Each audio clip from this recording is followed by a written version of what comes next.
감사합니다.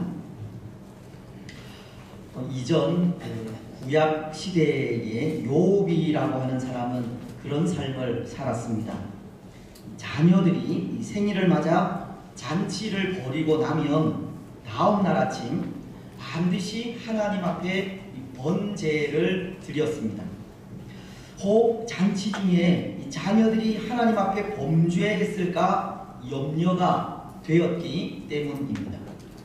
욥기서 1장 5절은 이렇게 말씀을 하시는데요.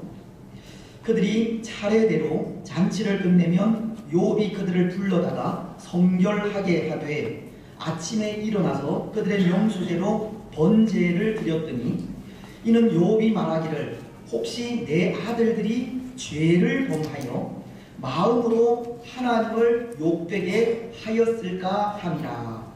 욥의 행위가 항상 이러하였더라.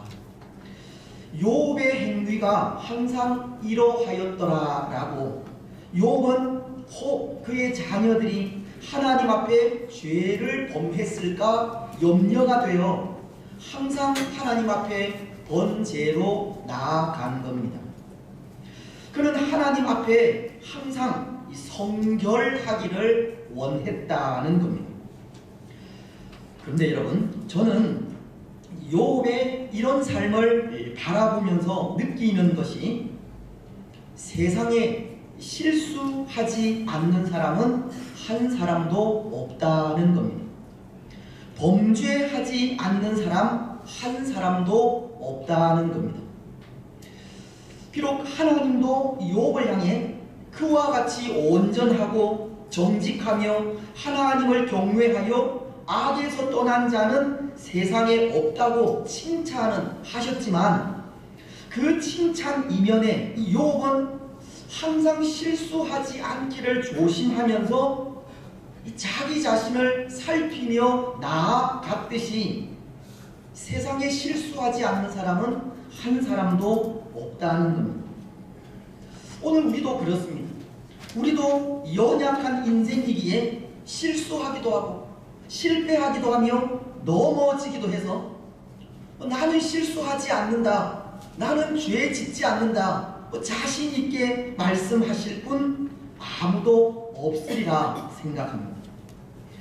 때로 우리는 우리의 잘못을 보지 못한다 할지라도 하나님은 우리의 그 모든 연약함, 잘못 다 보고 아시기 때문입니다.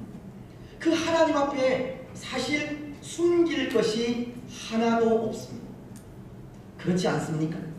감춘다고 감추어질 것이 없고 가린다고 가려질 것도 없습니다. 하나님 앞에 서면 우리의 연약함은 여지없이 드러나고 맙니다. 우리도 실수가 많은 자들이라는 겁니다. 그런데 참 어리석게도 우리 사람들은 자신의 잘못을 감추려고 할 때가 많이 있습니다. 마치 이 손바닥으로 해를 가리려고 할 때가 있다는 겁니다. 하지만 이 죄를 감추면 감출수록 요한일서 1장 8절 말씀처럼 우리 자신을 속이는 것이 되고 하나님을 거짓말하는 자로 만들 뿐입니다. 말씀은 이렇게 기록을 하고 있는데요. 만일 우리가 죄가 없다고 말하면 스스로 속이고 또 진리가 우리 속에 있지 아니할 것이요.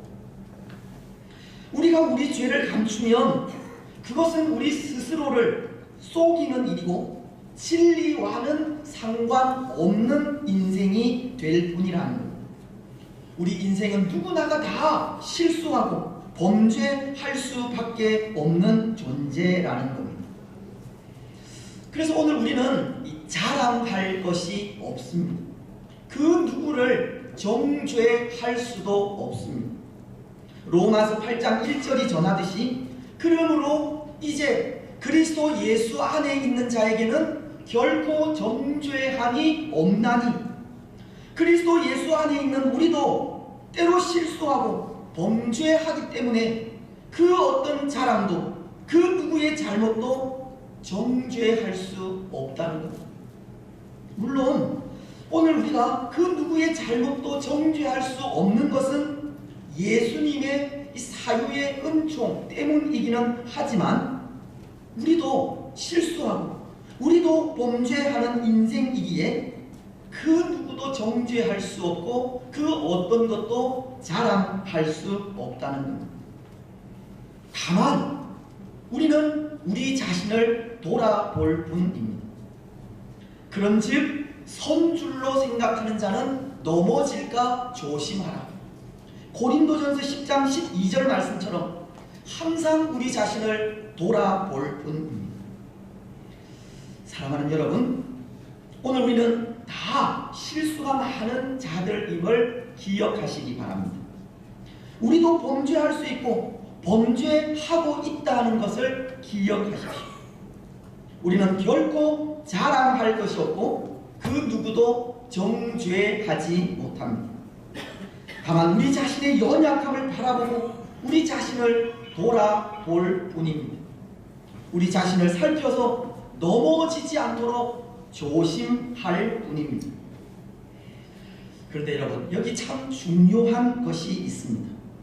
그것은 우리는 항상 우리 자신을 돌아보아야 한다는 것 때문인데요. 우리 자신을 돌아볼 때 그럼에도 실수하지 않을 수 있기 때문입니다. 오늘 우리는 누구나가 다 실수를 하지만 그럼에도 우리 자신을 살필 때 살 길이 생긴다는 겁니다. 하나님의 은혜를 받을 수 있다는 겁니다. 욥도 보십시오. 그는 잔치가 마쳐지면 항상 하나님 앞에 이 번제를 드렸다고 하지 않습니까? 이 번제라는 것은 짐승을 잡아 이 각을 뜨고 그것을 불에 태워 연기로 드리는 제사를 말하는 것인데요. 이 번제 속에는 이 속죄의 의미가 있습니다. 죄의 용서를 구하는 제사가 번제라는 겁니다. 마가복음을 보면 10장 45절에 인자가 온 것은 섬김을 받으려 함이 아니라 도리어 섬기려 하고 자기 목숨을 많은 사람의 대속물로 주려 함이니라. 예수님은 자신의 목숨을 많은 사람의 대속물로 주시기 위해 이 땅에 오셨다고. 자신이 몸소 이 번제의 희생 제물이심을 말씀하고 있는데요. 이것은 다시 말씀을 드리면 예수님께서 십자가 위에서 희생 제물이 되어 죽으심으로 우리의 죄를 속해 주셨다는 말씀입니다. 예수님의 십자가가 우리를 살렸다는 겁니다.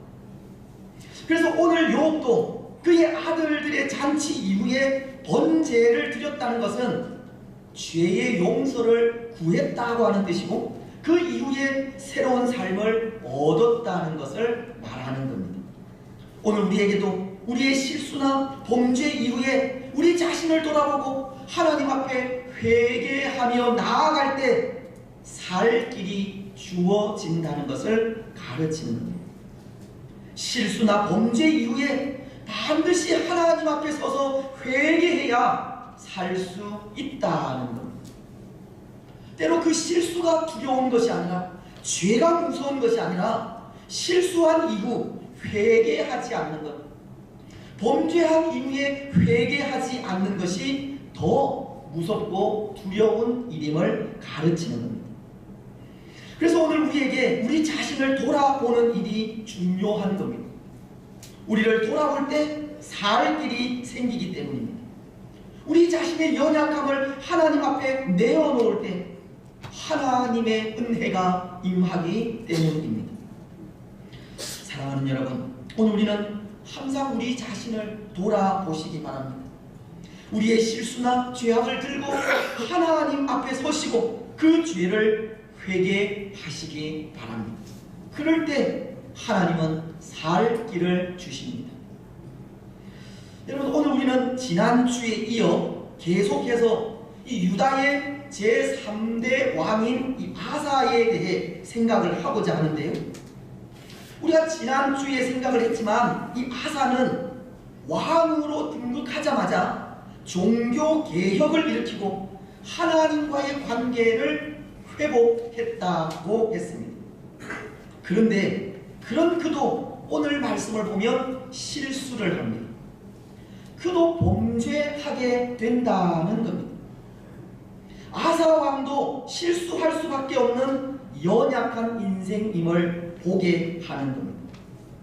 그래서 오늘 우리는 이 아사 왕이 저지른 실수를 바라보면서 우리의 모습을 돌아보려고 하는데요. 그가 저지른 실수는 두 가지입니다. 먼저 그 하나, 아사 왕의 실수는 참 중요한 일 앞에 하나님의 은혜를 구하지 않았다는 겁니다. 오늘 우리가 읽은 6절까지의 말씀을 보면 아사 왕이 이 동족인 북이스라엘과 이 전쟁을 하는 장면을 기록하고 있는데요.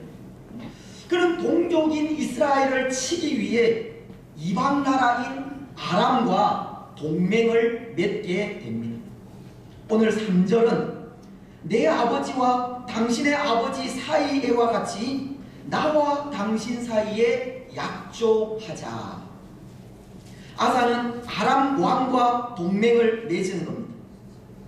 그런데 여기 이 아사 왕이 동족인 이스라엘과 전쟁을 위해 아람과 동맹을 맺었다는 것은 이 동족인 이스라엘을 공격하는데 아람의 도움이 필요하다고 하는 말입니다. 지금 이 아사 왕에게는 눈에 보이는 강한 군대의 힘이 필요하다는 말입니다. 그런데 이것을 바꾸어 말씀을 드리면 아사 왕은 이 전쟁을 앞에 두고 하나님의 도우심을 구하지 않았다는 것을 말하는 겁니다. 그는 하나님보다 세상적인 힘을 먼저 구한 겁니다. 바로 이것이 아사 왕의 실수입니다. 때로 종교 개혁을 일으키고 하나님과의 관계를 회복하는 일에 앞장섰던 아사도 이 전쟁을 앞에 두고 하나님을 구하지 않은 잘못을 저지르게 된 것입니다. 그는 하나님과의 관계 회복을 위해 아세라 목상을 만들어 섬기던 그의 어머니 이 마아가의 위를 폐하기까지 이 강력하게 종교 개혁을 시도한 인물이었지만 전쟁을 앞에 두고는 하나님의 은혜를 구하지 않았습니다. 하나님보다 이 눈에 보이는 군대의 힘을 더 의지했고 하나님의 방법보다 세상의 방법을 더 선호했습니다. 사랑하는 여러분, 아사 왕이 어떻게 이럴 수가 있습니까? 우리가 앞서 생각한 아사 왕은 하나님 앞에 정직하고 강직한 사람이었는데 어떻게 그 마음이 이렇듯 변할 수 있겠습니까? 사실 오늘 이런 일들이 우리를 얼마나 슬프게 하는지 모릅니다. 아사의 마음이 변했다.